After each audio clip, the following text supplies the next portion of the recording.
Shalom Bapak Ibu Saudara semuanya, apa kabar Anda hari ini? Hanya oleh karena kasih kemurahan Tuhan kita masih boleh ada sampai hari ini. Mari saya undang Anda semua di tempat Anda masing-masing. Kita akan segera mempersiapkan ibadah kita. Sekalipun hanya melalui online, tapi kita tetap percaya asal ada hati yang terbuka, merindukan dan menantikan Dia, maka Dia akan hadir di tengah-tengah kita. Kami undang Kau hadir di tengah-tengah kami Tuhan. Mari Engkau berkarya di tengah-tengah kami. Kami siapkan hati kami Tuhan untuk memuji-Mu, untuk menyembah-Mu Tuhan Yesus. Terima kasih Yesus.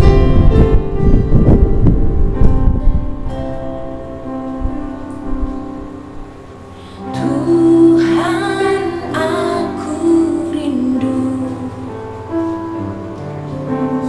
Tuhan aku siap,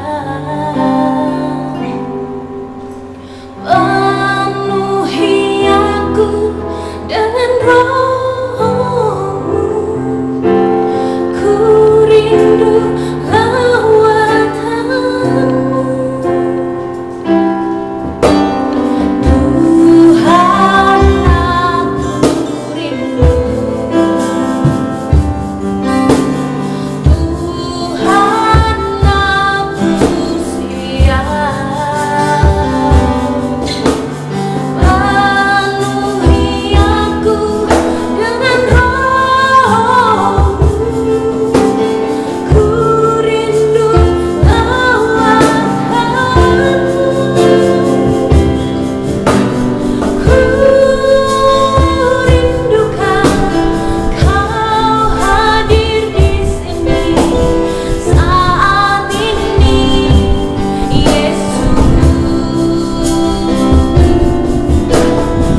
kasih setiamu yang tak berkesudahan dalam hidup kami.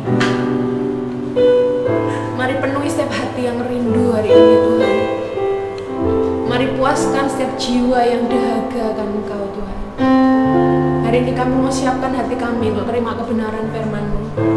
Mari berkarya di tengah-tengah kami Roh Kudus, berbicara melalui hamba-Mu, berikan roh hikmat, pengertian dan wahyu, supaya firman yang disampaikan itu boleh tertanam dan termeterai di tanah hati yang paling subur. Terima kasih Tuhan. Ini doa ucapan syukur kami, demi nama Tuhan Yesus kami sambut firman-Mu. Haleluya. Amin. Shalom. Puji Tuhan, saudara-saudara sekalian, saat ini kita dapat berjumpa lagi dalam keadaan badan yang sehat, yang kuat. Kita yakini bahwa semua adalah karena anugerah Tuhan. Puji Tuhan, berikutnya adalah karena kita hari ini dapat kembali beribadah bersama dengan keluarga, meskipun kita berjauhan tempatnya, tapi kita dekat bersama-sama di dalam firman-Nya, kita dekat di dalam doa kepada Tuhan. Saudaraku sekalian yang saya kasihi di dalam Tuhan Yesus Kristus, firman Tuhan pada kesempatan ini kita akan belajar bersama-sama, yaitu tentang hidup ini adalah kesempatan. Saudaraku, bersyukurlah kepada Tuhan apabila Tuhan masih memberi kita kesempatan menikmati kehidupan kita sampai dengan saat ini. Sebagai orang yang percaya harus mensyukuri bahwa kesempatan itu adalah anugerahnya Tuhan, pemberian Tuhan. Itu adalah kasihnya Tuhan terhadap kehidupan kita. Kita tahu bahwa kesempatan itu tidak akan datang kedua kali, tapi kesempatan itu adalah datang hanya satu kali. Makanya pakailah kesempatan yang ada dalam kehidupan kita untuk menyenangkan hati Tuhan, untuk membawa diri kita lebih layak, lebih berkenan, dan untuk dapat berbuat baik demi Allah dipermuliakan. Saudaraku yang kukasihi di dalam Tuhan Yesus Kristus, renungan kita atau sabda Tuhan pada kesempatan ini kita landasi dengan bacaan firman Tuhan di dalam Galatia pasal 6 ayat 9 sampai 10. Saya ulang lagi, Galatia pasal 6 ayat 9 sampai 10. Demikian bunyi firman Tuhan, janganlah kita jemu-jemu berbuat baik, karena apabila sudah datang waktunya, kita akan menuai jika kita tidak menjadi lemah. Ayat yang ke-10, karena itu, selama masih ada kesempatan bagi kita, marilah kita berbuat baik kepada semua orang, tetapi yang terutama kepada kawan-kawan kita seiman. Ini dasar kita, renungan kita pada saat ini, yaitu tentang selama masih ada kesempatan bagi kita. Makanya tadi saya ambil tema bahwa renungan kita kali ini adalah hidup ini adalah kesempatan. Kesempatan untuk apa? Kalau kita membuat pertanyaan, kesempatan untuk apa? Berdasarkan firman Tuhan yang kita baca, ternyata kesempatan untuk berbuat baik. Tuhan mengatakan di situ, kita jangan jemu-jemu berbuat baik. Mengapa kita harus berbuat baik? Karena itu Allah itu pada hakikatnya adalah baik adanya. Tuhan itu baik, sangat baik, dan amat teramat baik buat kita. Salah satu contohnya, kita diciptakan oleh Allah dalam keadaan baik dan sempurna, sesuai gambar dan rupanya. kita diciptakan sesuai gambar dan rupa Allah, kita diciptakan. Makanya kita disebut orang baik, karena kita ciptaan Allah, miliknya Allah. Jadi berbuat baik itu adalah gaya hidupnya. Karena kita ini miliknya Allah, kita ciptaan Allah. Karena itu saudara sekalian yang dikasih Tuhan, kalau begitu bagaimana caranya kita supaya bisa berbuat baik? Tuhan mengatakan di dalam Matius pasal 5 ayat 16b saja.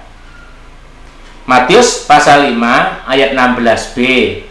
Salah satu contohnya adalah firman Tuhan berbunyi demikian, supaya mereka melihat perbuatanmu yang baik dan memuliakan Bapamu yang di surga. Ini landasan kita yang utama, bahwa perbuatan baik kita itu tujuan akhirnya adalah untuk supaya Bapa dipermuliakan, supaya hidup kita layak dan berkenan menjadi anak-anak Tuhan, supaya hidup kita nanti diaku sebagai anaknya, supaya kita nanti tidak kecewa ketika menghadap kursi pengadilan Kristus. Ternyata kita diaku sebagai hamba yang setia. Karena itu kita harus betul-betul berjuang supaya melalui hidup kita, melalui perbuatan kita yang baik itu, Allah dipermuliakan. Nah, berikut ini ada beberapa hal pokok bahasan yang akan kita pelajari bersama-sama atau renungkan bersama-sama. Pertanyaan yang pertama, mengapa kita harus berbuat baik? Nah, yang bagian pertama, jawaban dari pernyataan tersebut adalah mengapa kita harus berbuat baik. Yang pertama, bukti iman percaya kita kepada Tuhan. Salah satu bukti iman percaya kita kepada Tuhan itu adalah berbuat baik. Perbuatan yang baik. Dalam kitab Yakobus pasal 2 ayat 17 dijelaskan demikian firman Tuhan. Saya ulangi, Yakobus pasal 2 ayat 17. Demikian juga halnya dengan iman. Jika iman itu tidak disertai perbuatan, maka iman itu pada hakikatnya adalah mati. Yakobus 2 ayat 26 lanjutannya. Bacaannya berikutnya adalah Yakobus pasal 2 ayat 26. Sebab seperti tubuh tanpa roh adalah mati, demikian juga iman tanpa perbuatan adalah mati. Ini dasar kita, saudara-saudara, bahwa bukti iman percaya kepada Tuhan itu harus ada perbuatannya. Kalau kita mengaku sebagai orang yang beriman, harus disertai dengan perbuatan yang menunjukkan imannya kepada Tuhan. Ya, imannya kepada Tuhan ditunjukkan dengan apa? Dengan perbuatannya, dengan sikapnya, dengan perilakunya, dengan segala sesuatu yang diperlihatkan kepada orang lain. Apalagi perbuatan-perbuatan yang diminta oleh Tuhan. Perbuatan-perbuatan baik yang diminta oleh Allah. Bukan Allah memberikan perintah kepada kita asal berbuat baik. Salah satu diantaranya di dalam bacaan Yakobus ini, Yakobus memakai contoh Abraham. Abraham dipakai contoh bahwa melalui perbuatannya Abraham ini dibenarkan. Melalui perbuatannya Abraham ini disebut sebagai bapak orang beriman. Karena apa? Karena Abraham melakukan perintah Allah. Abraham menyatakan perbuatannya sebagai orang yang beriman. Salah satu contoh, Abraham pernah diuji oleh Allah untuk mempersembahkan anaknya yang tunggal. Anak yang dinanti beratus-ratus tahun atau bertahun-tahun. Pada waktu Abraham menerima ujian dari Tuhan itu, anaknya yang tunggal yang namanya Iskak itu disuruh dipersembahkan kepada Allah dalam persembahan, yaitu ukupan kalau dulu namanya ditaruh persembahan bakaran namanya, saya hampir lupa, persembahan bakaran. Ada kayu apinya, terus nanti yang dipersembahkan ditaruh di atasnya, disembelih, terus dibakar. Itu persembahan zaman dulu. Abraham, perbuatan baiknya memang benar-benar diuji oleh Allah. Imannya diuji, yaitu dengan Ishak harus dipersembahkan. Lah, Ishak dipersembahkan saat itu kurang lebih umurnya ya sudah kurang lebih 25 sampai 26 tahun. 25 sampai 26 tahun atau 30-an begitu ya, adalah usia di mana Ishak sangat kuat, dan Abraham sudah 100 tahun lebih. Usia yang sangat kuat, badannya kekar, sehat, kuat. Karena saking imannya kepada Allah dan menurut apa yang dinasihatkan oleh ayahnya Abraham, Ishak ini dengan sukacita memanggul atau membawa kayu bakar itu ke atas gunung, yaitu ada salah satu gunung di tanah Moria, dibawa oleh Ishak, digotong, dipanggul oleh Ishak ke atas gunung untuk persiapan kurban bakaran itu. Nah, oleh karena itu, jika Ishak tidak menurut, tidak mau manggul kayunya, nggak terjadi persembahan. Terus Abraham juga yakin akan kuasa Tuhan yang sudah menyertai hidupnya, akan janji-janjinya. Abraham yakin, Abraham percaya akan janji Allah bahwa Allah akan memberikan keturunan. Namun saat itu Abraham diuji, anak satu-satunya yang dikasihinya, yang disayanginya. Kalau mungkin boleh Abraham mesti berkata, walah, ya jangan kamu yang dipersembahkan. Kamu masih muda, harapanmu masih banyak, masa depanmu masih panjang, akan begitu. Lebih baik hidup saya saja atau saya saja yang dipersembahkan. Mungkin secara manusia akan berkata begitu.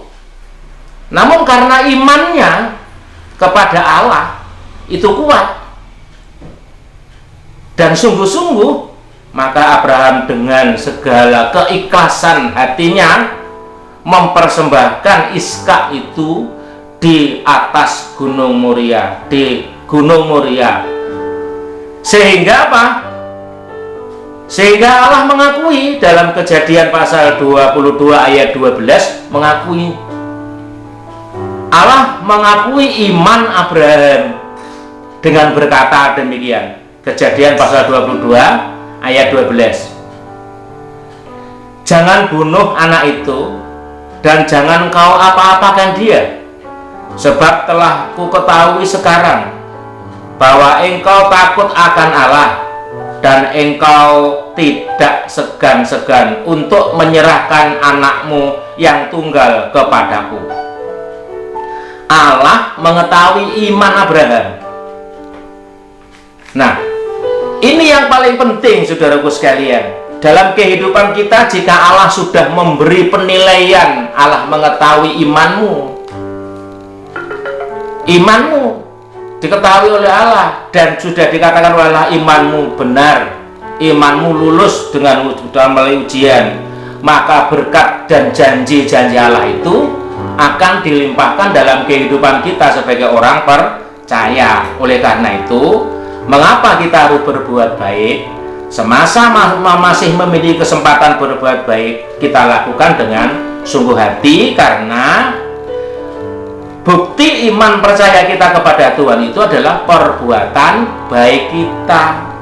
Seperti halnya yang dilakukan oleh Zakius, murid Yesus, salah satu orang Farisi yang pada saat Yesus melayani, dia sebagai pemungut cukai, penarik pajak, Zakius. Karena imannya kepada Yesus, Zakius ini ingin melihat Yesus. Padahal malah ditinjau, Zakius ini adalah orang yang dibenci orang masyarakat. Karena pemungut cukai di sana itu adalah terjadi karena banyak menipu, tidak jujur. Pemungut cukai pada waktu itu tidak jujur, jadi tidak sesuai. Nah, dengan ketentuan pajak yang ditentukan oleh pemerintah, mesti pemungut cukai itu, penarik pajak waktu itu kaya semua. Tapi dalam kesempatan itu ketika Yesus datang ke wilayahnya Zakius ini, Zakius ingin melihat Yesus dan dia ingin bertobat. Dia nyatakan dengan perbuatannya bahwa dia yakin bahwa melalui Yesus dosa-dosanya diampuni. Bukti imannya kepada Yesus, kalau Yesus bisa mengampuni dosa Zakius, dia lari. Buktikan dengan perbuatannya, lari mendahului kerumunan orang banyak, lalu naik pohon supaya dapat melihat Yesus. Ya puji Tuhannya, Yesus langsung menegur kepada Zakius. Zakius sementara masih ada di pohon, dia ketinggian dapat melihat Yesus, ditegur. Hei Zakius, turunlah, aku akan menumpang di rumahmu. Saudaraku sekalian yang dikasihi Tuhan, Zakius dengan sukacita menerima Yesus dengan rombongannya di rumahnya. Meskipun banyak orang yang tidak suka dengan Zakius, tapi Zakius tidak peduli. Yang penting dia menyatakan perbuatannya, inginnya bertobat itu dengan sungguh-sungguh, yaitu dia yang kedua, ya bahwa pernyataan bahwa dia menyatakan dirinya sebagai orang yang perbuatannya dibuktikan oleh orang banyak, yaitu dia menyatakan setengah hartanya yang dimiliki akan diberikan kepada orang miskin.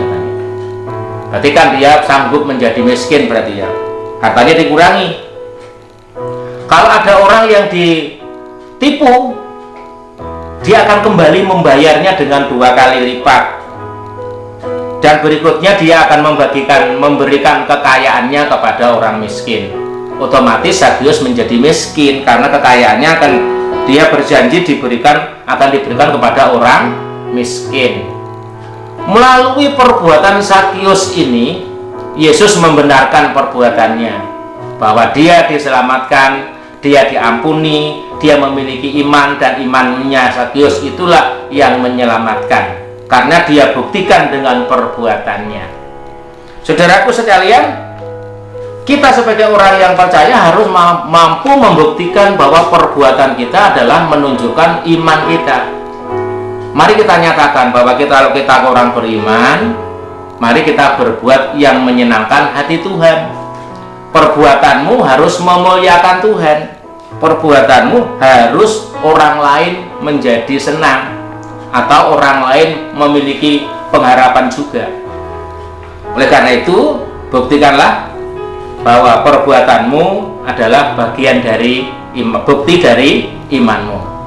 Kalau orang yang percaya kepada Tuhan, kita yakin bahwa perbuatan kita pasti membuktikan atau menyatakan sebagai orang yang beriman kepada Tuhan Yesus. Contohnya, meskipun hari ini, hari-hari sekarang ini kita nggak bisa berkumpul bersama, kita dapat di rumah dengan tanggung jawab berdoa sendiri, dengan keluarga membaca firman, dengan keluarga dan seterusnya. Itu bukti imannya.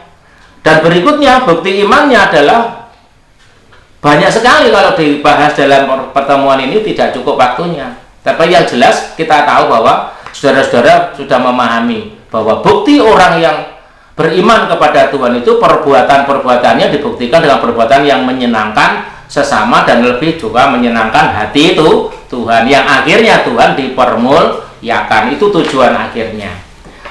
Bagian yang kedua, mengapa kita harus berbuat baik? Bagian yang kedua adalah supaya kita memperoleh damai sejahtera. Berbuat baik itu adalah kesempatan kita supaya kita memperoleh damai sejahtera. Ingat itu.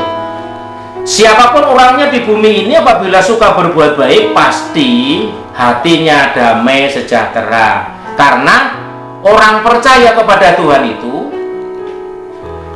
ketika tubuh ini atau bait roh ini, bait Roh Kudus ini, Roh Kudus tetap tinggal di dalam hati, gitu. Kalau hidupmu, tubuhmu didiami oleh Roh Kudus, Roh Kudus memerintah di hatimu, maka ada damai sejahtera di hatimu. Karena apa? Karena damai sejahtera setiap orang itu adalah karya Rohul Kudus. Salah satu contoh ayat firman Tuhannya adalah 1 Korintus pasal 6 ayat 19. 1 Korintus pasal 6 ayat 19. Demikian bunyi firman Tuhan, atau tidak tahukah kamu bahwa tubuhmu adalah bait Roh Kudus yang diam di dalam kamu, dan Roh Kudus yang kamu peroleh dari Allah, dan bahwa kamu bukan milik kamu sendiri. Ayat yang ke-20, sebab kamu telah dibeli dan harganya telah lunas dibayar. Karena itu muliakanlah Allah dengan tubuhmu. Ingat ini saudara sekalian, tubuhmu adalah bait Roh Kudus. Kalau minggu yang lalu Bapak Teguh Cahyono sudah menyampaikan hal ini, bahwa tubuhmu adalah bait Roh Kudus atau rumah Allah, harus dijaga, diawat, dipelihara. Hari ini tubuhmu adalah bait Roh Kudus yang mengaruniakan, yang memberikan damai sejahtera di dalam hati kita, supaya kita ini menjadi anak-anak Tuhan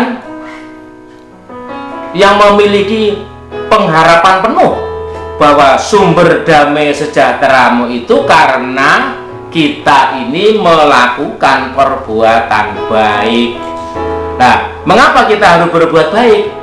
Yang bagian kedua tadi sudah saya sampaikan, bahwa agar damai sejahtera di hati kita tetap berkarya atau terus-menerus ada dalam hati kita. Nah, oleh karena itu saudara sekalian, agar damai sejahtera tetap tinggal di hati, maka mari kita akan sama-sama mempelajarinya dengan melakukan firman-Nya. Melakukan firman Allah itu akan membawa hidup kita memperoleh kedamaian, memperhatikan dan melakukan firman, sehingga hidup kita memiliki damai sejahtera. Bacaan berikutnya adalah Yesaya 48 ayat 18. Bunyinya demikian, Yesaya 48 ayat 18. Sekiranya engkau memperhatikan perintahku, maka damai sejahteramu akan seperti sungai yang tidak pernah kering, dan kebahagiaanmu akan terus melimpah seperti gelombang-gelombang laut yang tidak pernah berhenti. Ini janjinya Tuhan, supaya damai sejahteramu itu tetap tinggal di hati dan dapat dinikmati orang lain. Damai sejahteramu dapat dinikmati sesamamu, dirasakan oleh sesamamu. Maka lakukanlah, perhatikanlah firman Tuhan, dan lakukanlah firman Tuhan. Taatlah kepada firman Tuhan, supaya kedamaian itu tetap tinggal di hati. Jangan mencoba-coba melanggar firman Tuhan, karena barang siapa yang melanggar firman Tuhan itu akan kehilangan damai. Di dalam Alkitab sangat banyak dicontohkan orang yang melanggar firman Tuhan itu mengalami kehidupan yang penuh kekhawatiran, ketakutan, cemas, terus merasa berdosa setiap hari, bingung, tidak ada damai sama sekali. Seperti yang dilakukan oleh contohnya adalah Daud. Daud pernah melanggar firman Tuhan, saudara. Dia berbuat zina, melanggar kesucian, berbuat zina dengan Berseba. Berseba itu istrinya Uria. Itu yang dialami Daud, mengalami apa? Tekanan, mengalami penderitaan yang berat, tidak sejahtera, tiap hari dikejar-kejar dosa.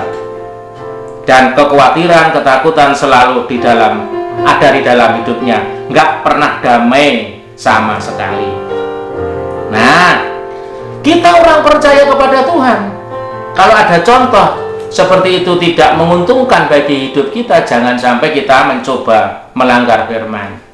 Yuk, perhatikanlah firman, lakukanlah firman Allah, supaya damai sejahtera-Mu itu seperti sungai yang tidak pernah kering. Artinya tetap bertahan di dalam hidupmu kedamaian Allah itu.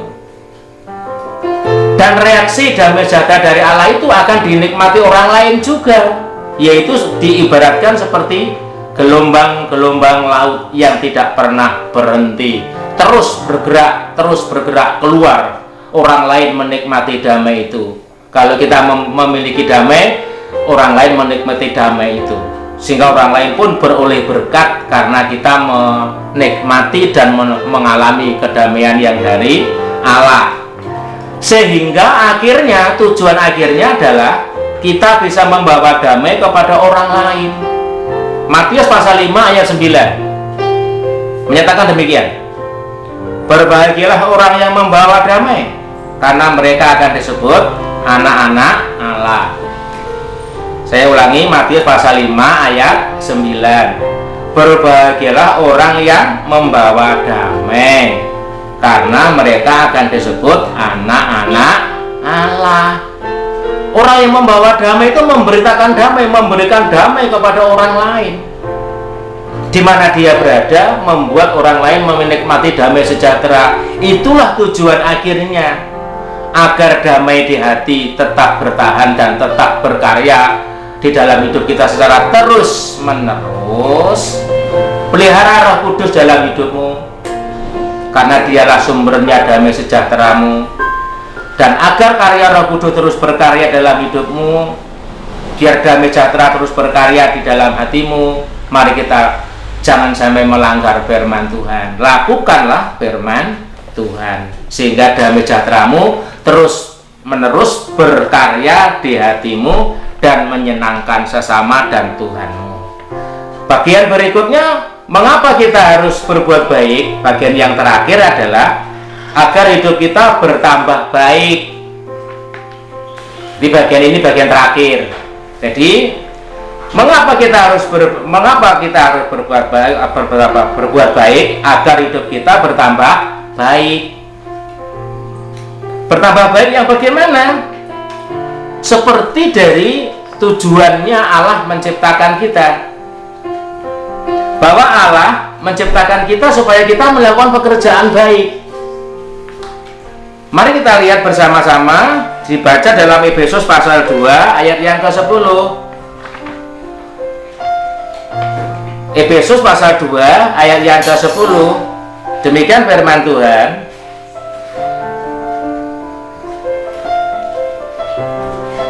Efesus pasal 2 ayat 10. Karena kita ini buatan Allah, diciptakan dalam Kristus Yesus untuk melakukan pekerjaan baik yang dipersiapkan Allah sebelumnya. Ia mau supaya kita hidup di dalamnya. Nah, ini dasar ayatnya. Apa tujuan Tuhan menciptakan kita di dalam Kristus? Adalah untuk melakukan pekerjaan baik. Agar hidupmu bertambah baik, harus melakukan pekerjaan baik. Itu firman-Nya. Pekerjaan baik yang kita lakukan akan membawa kehidupan kita ini lebih dekat dengan Tuhan. Karena perbuatan baik kita itu menyatakan kasih-Nya Tuhan kepada sesamamu. Menyatakan kasih-Nya Tuhan kepada sesama itu dengan pekerjaan baik. Banyak sekali pekerjaan baik yang dapat dilakukan, dan setiap hari kita dibawa kepada satu persoalan kehidupan, bahwa kita akan diperhadapkan dengan tantangan-tantangan pekerjaan baik yang harus kita lakukan. Saya yakin setiap kali kita ada di dalam pekerjaan, ada dalam rumah tangga, atau di masyarakat, ada pekerjaan baik yang dapat kita lakukan. sehingga melalui pekerjaan baik kita ini orang lain diberkati, Bapamu di surga dimuliakan. Karena dengan perbuatan baikmu lah Bapamu dipermuliakan. Lah, bagaimana sekarang? Bagaimana cara kita berbuat baik? Bagaimana cara kita berbuat baik? Caranya jangan menunda perbuatan baik. Berikanlah kebaikan kepada orang yang berhak menerimanya. Dalam Amsal pasal 3 ayat 27, bacaan berikutnya adalah Amsal pasal 3 ayat 27 menyatakan demikian.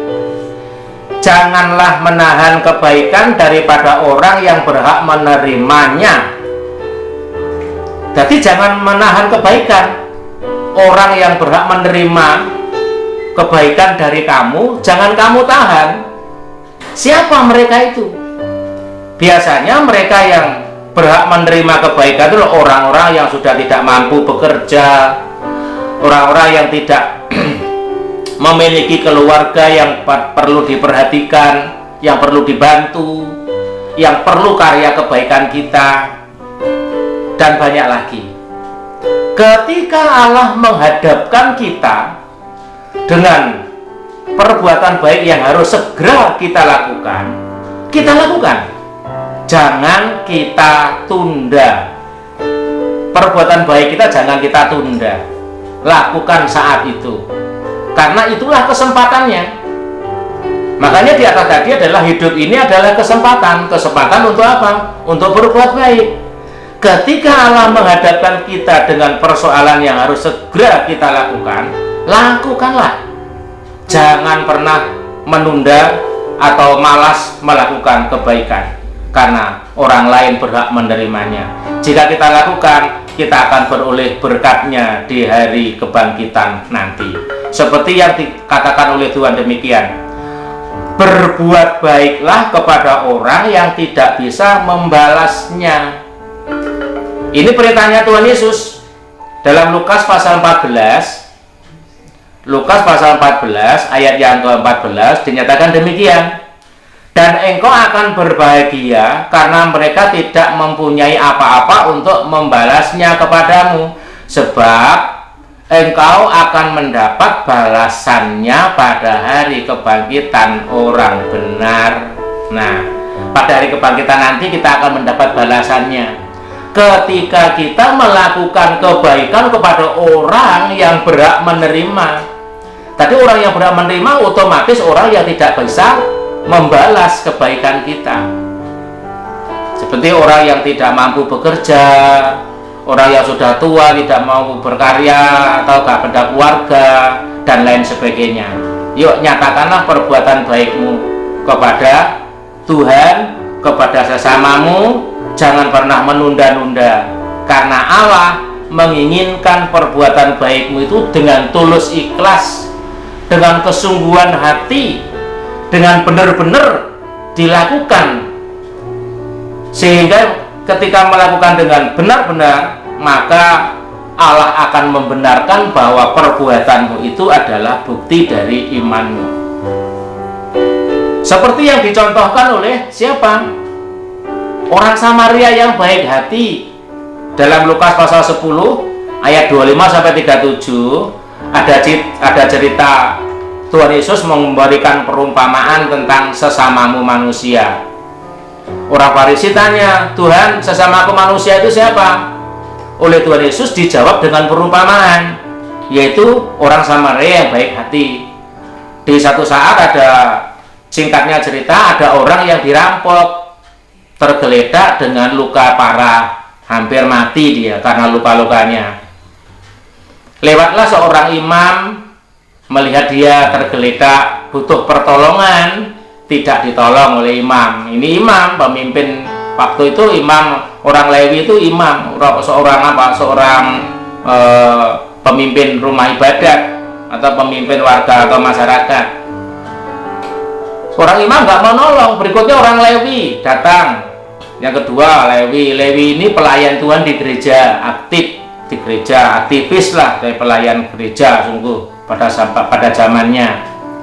Pelayan Tuhan di gereja tiap hari melihat orang ini butuh pertolongan, hanya dilihat dan tidak mau menolong. Nah, datanglah orang Samaria. Orang Samaria ini orang yang dibenci oleh orang-orang Yahudi, difitnah, terus pokoknya orang yang jahat lah, orang yang tidak layak lah pokoknya karena dosanya orang-orang Samaria ini. Tapi dia adalah orang yang baik hati. Orang Samaria yang lewat pada saat itu adalah orang yang baik hati. Dia orang yang baik hatinya, mau melakukan pekerjaan baik. Nah, jadi dia melakukan perbuatan baiknya ini secara spontan. Melihat orang tergeletak butuh pertolongan, dia langsung bereaksi, mendekati, mengusap, mengelapi, mengobati. Dan berikutnya tidak cukup di situ, dia membawa si orang yang dirampok ini, dinaikkan ke keledai tunggangannya, dibawa ke penginapan untuk dirawat lebih lanjut supaya sembuh.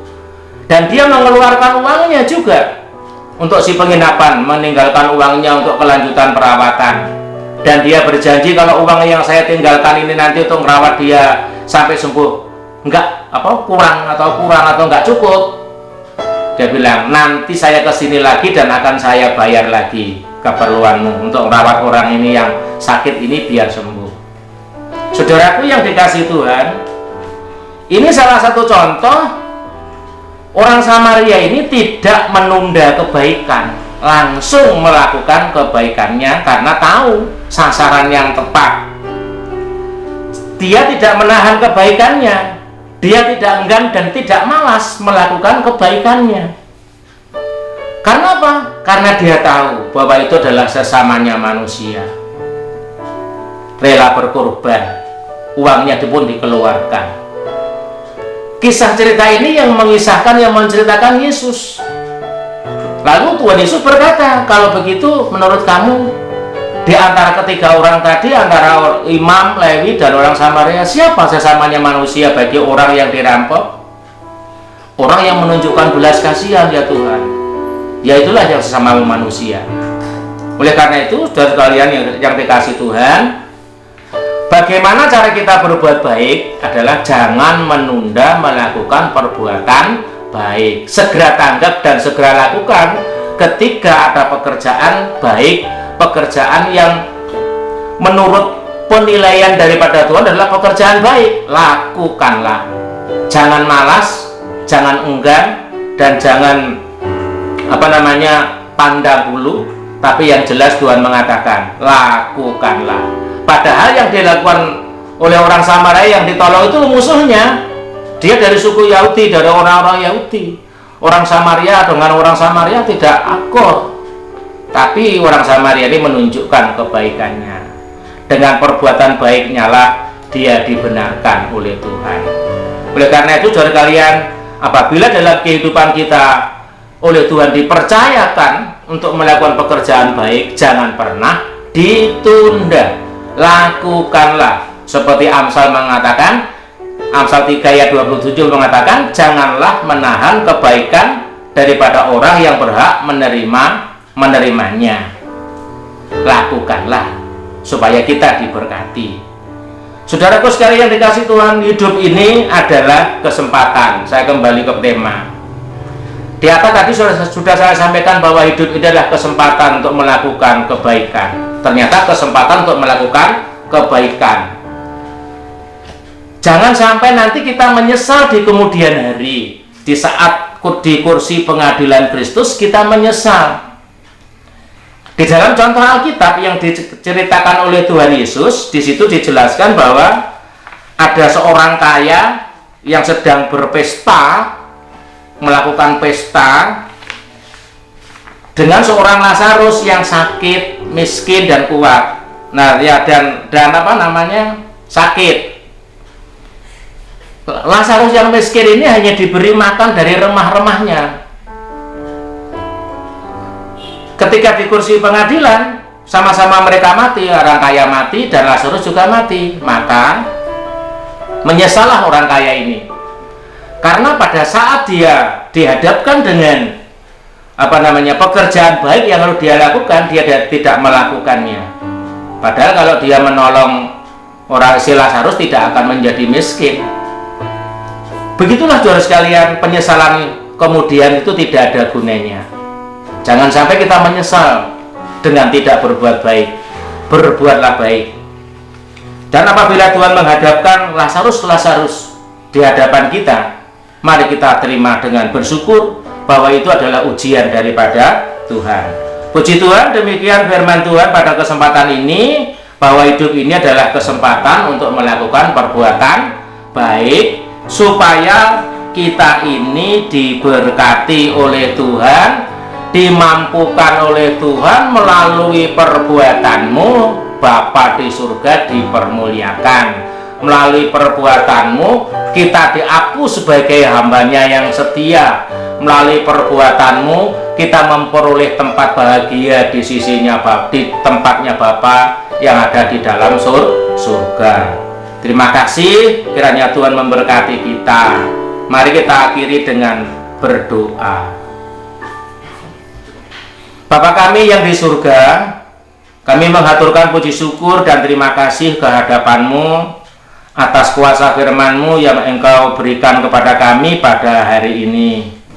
Bapa, tolonglah kami supaya kami dapat melakukan kebenaran firman-Mu, sehingga kehidupan kami ini boleh menjadi berkat bagi sesama kami dan bagi orang lain, yang terlebih, oh Tuhan, nama-Mu dipermuliakan melalui hidup kami.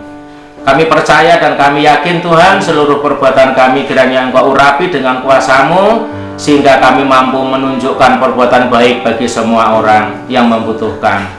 Terima kasih Bapa, kami percaya melalui karya Roh Kudus Engkau menanamkan firman-Mu di hati kami, sehingga kehidupan kami semakin hari semakin layak dan berkenan menjadi anak-anak Tuhan. Terpujilah nama-Mu, kami berdoa, kami landaskan doa syukur kami di dalam nama Tuhan Yesus Kristus. Haleluya. Amin. Terima kasih saudara sekalian, Tuhan Yesus memberkati. Sampai jumpa yang akan datang. Amin. Puji Tuhan, kita sudah diberkati oleh kebenaran firman Tuhan pada saat ini. Amin. Ya, kesempatan untuk kita melakukan segala sesuatunya semua hanya untuk kemuliaan nama Tuhan. Amin. Terima kasih buat hambanya Pak John Sutadi yang sudah menyampaikan renungan firman Tuhan pada saat ini. Tuhan Yesus memberkati, juga untuk tim musik yang luar biasa yang sudah melayani kita semuanya saat ini. Kiranya Tuhan senantiasa mencurahkan kuasa-Nya atas setiap kehidupan kita.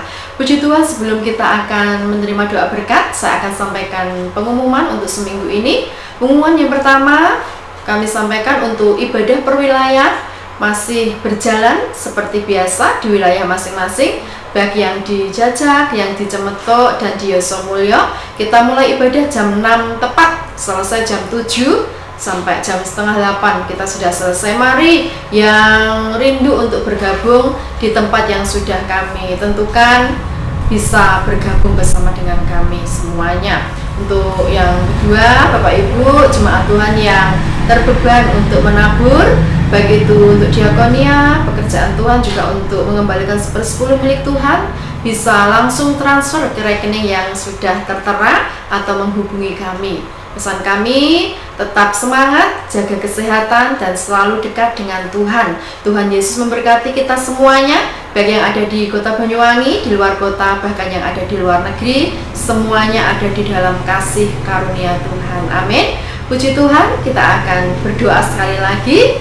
Bapa, kami bersyukur buat saat ini untuk kebaikan-Mu, anugerah-Mu dalam setiap kehidupan kami, sebab kami tahu kalau hari ini kami ada semua karena kemurahan-Mu dan kasih karunia-Mu dalam hidup kami. Bapa, terima kasih Engkau memberkati hamba-hamba-Mu yang sudah melayani Engkau saat ini Tuhan, juga untuk setiap umat Tuhan dimanapun mereka berada, baik mulai dari anak-anak, remaja, dewasa, orang tua. Kami percayakan setiap setiap kehidupan kami dalam tangan kuasa-Mu Bapa. Rumah tangga kami diberkati, pekerjaan kami diberkati, anak cucu menantu kami diberkati oleh Engkau. Bahkan sepanjang minggu ini Tuhan, Engkau senantiasa mengurapi kami, Engkau yang berjalan di depan kami Tuhan. Terima kasih untuk semua yang Tuhan sudah kerjakan dalam setiap kehidupan kami. Bapak Ibu Saudara kekasih, angkatlah kedua tanganmu dan arahkanlah pandanganmu kepada Tuhan. Setelah engkau beribadah bersama dengan keluarga masing-masing dan menyaksikan acara ini, Bapak Ibu Saudara yang kekasih, terimalah segala doa berkat dari Allah Bapa, cinta kasih-Nya, dari putranya Tuhan Yesus, persekutuan pimpinan Allah Roh Kudus menyertai setiap kita mulai saat ini sampai selama-lamanya. Di dalam nama Tuhan Yesus Kristus, setiap kita yang sudah diberkati Tuhan sama-sama berkata amin, amin, amin. Tuhan Yesus memberkati kita semuanya. Amin.